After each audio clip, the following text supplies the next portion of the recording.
Assalamu alaikum, dear class. We hope you are doing great. Welcome to week 14 of FYE seminars.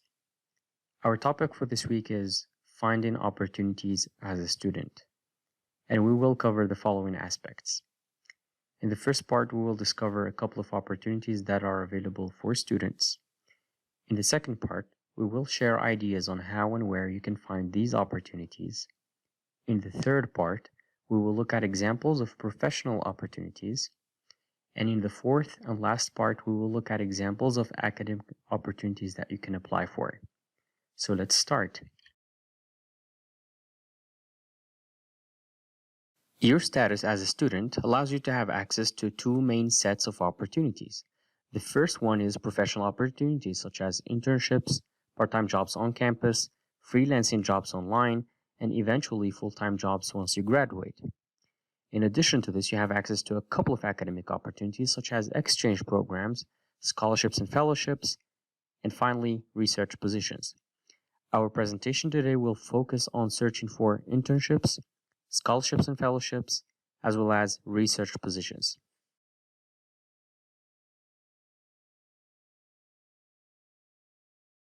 When looking for opportunities, we are usually stuck. I would first advise that you start with your personal network. Ask your friends, professors, staff members, people you know around you. You can go knock on your professor's door and see if they are working on any interesting projects that you can join. Ask if they know people. Professors usually have a lot of connections in other universities, other companies, etc.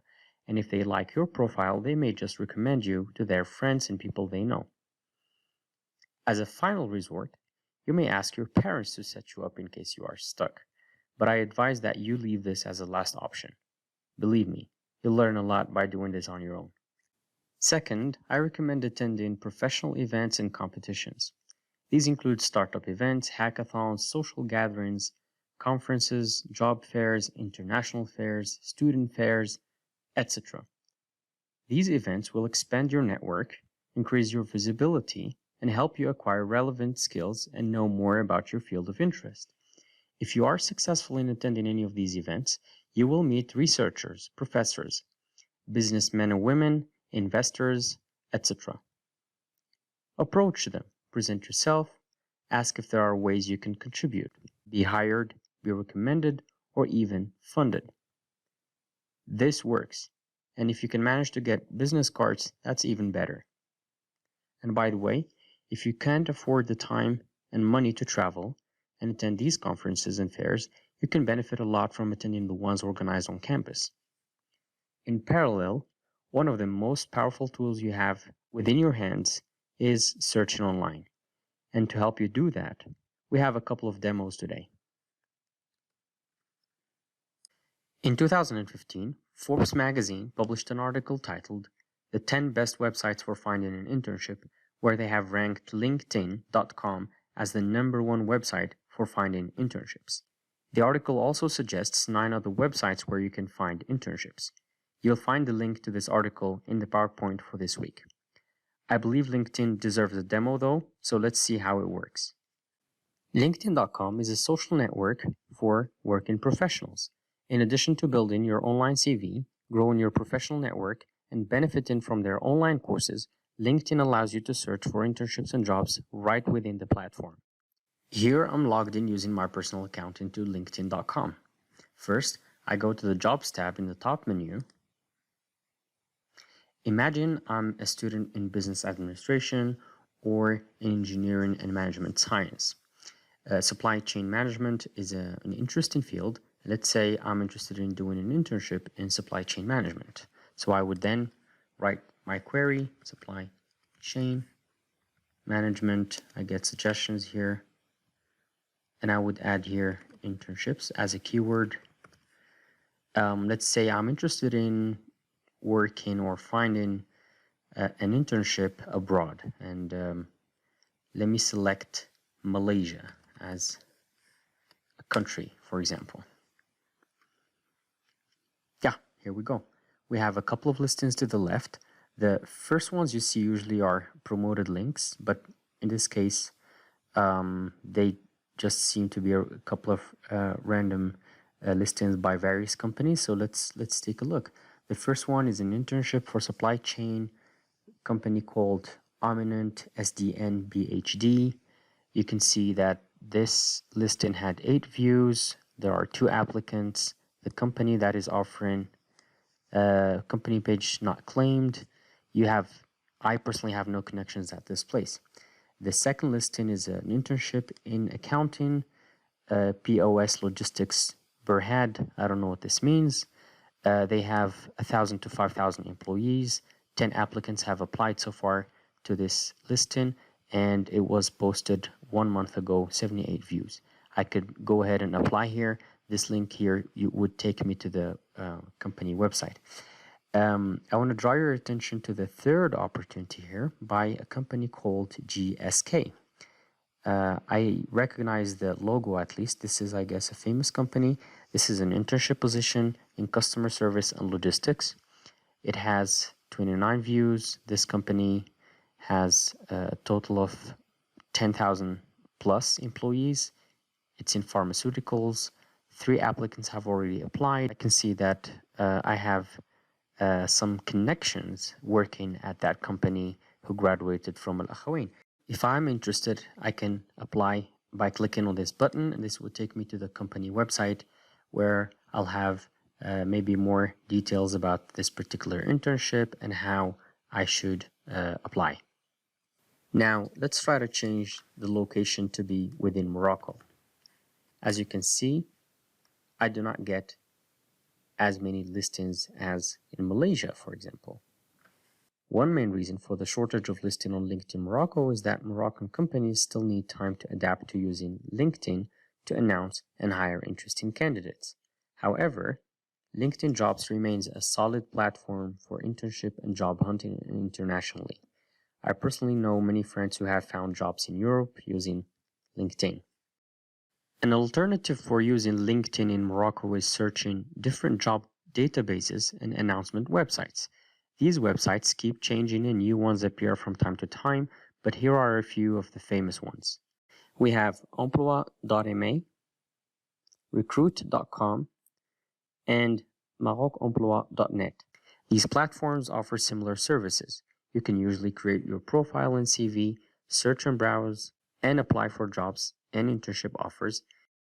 Employers may find you through these platforms and contact you directly. So if you opt for these or any other platforms, make sure you keep your CV and profile up to date. What I have learned for many years now is that top companies worldwide do not usually use these platforms to announce their job and internship opportunities. Instead, they usually announce them on their websites. All the ones you see on this slide, for example, have established, well-known internship programs that might be of interest to you. You have companies such as Amazon, Microsoft, Google, Apple, Coca-Cola, Berkshire Hathaway, Facebook, Deloitte, the Walt Disney Company, Mercedes-Benz, you name it. All of these have very good internship programs. And today we will see one example of these, which is from Google. A lot of students are interested in getting a job at Google, or at least getting an internship. It's very competitive, obviously, and this website details specific tips on how Google hires, how you can apply, how to stand out. They offer tips on how to prepare for the interviews, etc. But now let's see what kind of opportunities they offer for students. They have a couple of job listings in engineering technology as well as jobs in business. But if you are interested in internships, then they have them here in this section. Internships in engineering technology, internships in business. Let's see what they offer. You could use the filtering options here to select specific locations or search for specific qualifications that you may have, etc. But for now, I'll keep it to the default. Maybe let's check the YouTube option here. This is a listing of all available internship positions within Google for the year, I guess, 2020. Now, for example, this particular one is a research intern position. they call them research interns, software engineering interns, etc. So they have a couple of titles actually for each position. Now, this particular one, the minimum qualifications, you should be currently enrolled in a bachelor's degree in computer science, linguistics, statistics, etc. Experience with one or more general purpose programming languages such as C, C++, Java, etc. If I'm interested in this particular one, I might click on expand and I would proceed to reading more. So preferred qualifications about the job, etc. Now, quick tips. They need an updated CV or resume, as well as, I think, an unofficial transcript of your current degree. And if you're interested, you would apply right here, where you would be asked to actually sign in with your Google account, etc. We don't have time to do that. I've never applied to a Google internship, so I'll let you guys find that out on your own. Whenever I discuss internship opportunities with students, I usually get complaints from SHS students about the lack of such opportunities for their majors. So the third example I want to share with you today is a website called humanrightscareers.com. I randomly stumbled upon this one while searching for internships in the United Nations. But it's a nice website. It has a couple of very nice resources and opportunities especially for people in the humanities fields, and that's why I'm sharing this particular website. So bachelor's, master's, etc. But something that was very interesting was the under internships. If you go to United Nations, for example, you would find a couple of interesting listings for any student actually. So this is, for example, UNICEF internships. They are worldwide. They may have some compensations associated with the internship if you're hired, the duration, application deadline, etc. They have a section on eligibility, etc., etc. There is another one called United Nations System Staff College. I don't know what this is, to be honest. I'm just sharing with you so you can go discover on your own. Obviously, there are a lot of resources on this website. So there is a section for scholarships, under internships. There are two other sections: refugee rights as well as human rights. So please go on this website and see what you can find out.